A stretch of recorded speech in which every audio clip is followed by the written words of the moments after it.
आहे माणसांशी घट्ट दोस्ती करणारा कबूतर हा पक्षी तसा अनेकांना हवाहवासा वाटतो। मुंबईतर कावळा आणि कबूतर या दोन पक्ष्यांशिवाय इतर पक्षी दुर्मिळच, पण हेच कबूतर माणसांच्या आरोग्यासाठी धोकादायक बनतायत। पाहूया त्यावरचा हा रिपोर्ट।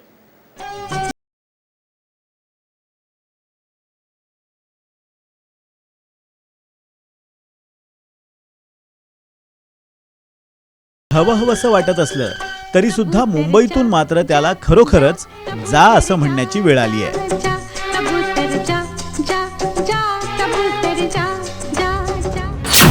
मुंबईकरांच्या जीवावर उठले कबूतरखाने।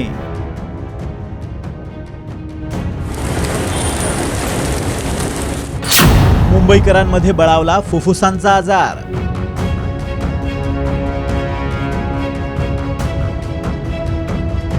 मुंबईत कबुतरांची संख्या अमाप वाढली आहे। घराच्या खिडक्या, बाल्कनी, इमारतीची गच्ची यासारख्या ठिकाणी त्यानं हक्कानं जम बसवलाय। पोटा पाण्यासाठीही त्यांना भटकावं लागत नाही। पुण्यपदरात पाडून घेण्यासाठी ठिकठिकाणी कबूतरखान्यांमध्ये मुंबईकरच त्यांच्यासाठी दाणा पाण्याची सोय करतात। पण हीच कबुतरं मुंबईकरांच्या जीवावर उठली आहेत। कबुतरांची विष्ठा आणि पिसांमध्ये विशिष्ट प्रकारची बुरशी आढळते।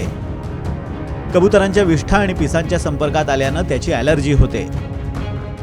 कबुतरांची विष्ठा अत्यंत ॲसिडिक असते। त्यातील केमिकल्स वातावरणात लगेच पसरतात।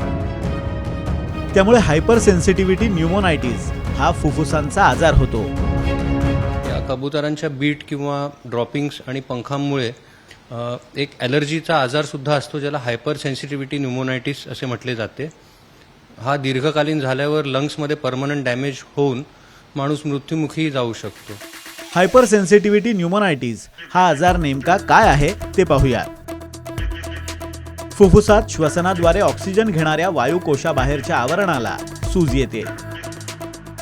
त्यामुळे वायुकोशात ऑक्सिजन घेण्याचं प्रमाण कमी होऊन दम लागायला लागतो।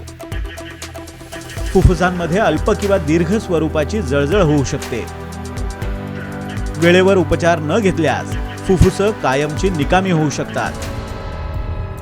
हायपर सेन्सिटिव्हिटी न्यूमोनायटिसची लक्षणं काय आहेत ते सुद्धा पाहूया। श्वास घेण्यास त्रास, दीर्घकाळ खोकला, श्वास घेताना वेगळा आवाज येणं, ताप, थंडी, अंगदुखी आणि डोकेदुखी, छातीत दुखणं, थकवा जाणवणं आणि वजन कमी होणं अशी या आजाराची लक्षणं आहेत। दी इंडियन चेस्ट सोसायटीनं अलीकडेच केलेल्या सर्वेक्षणात हा आजार आढळून आलाय।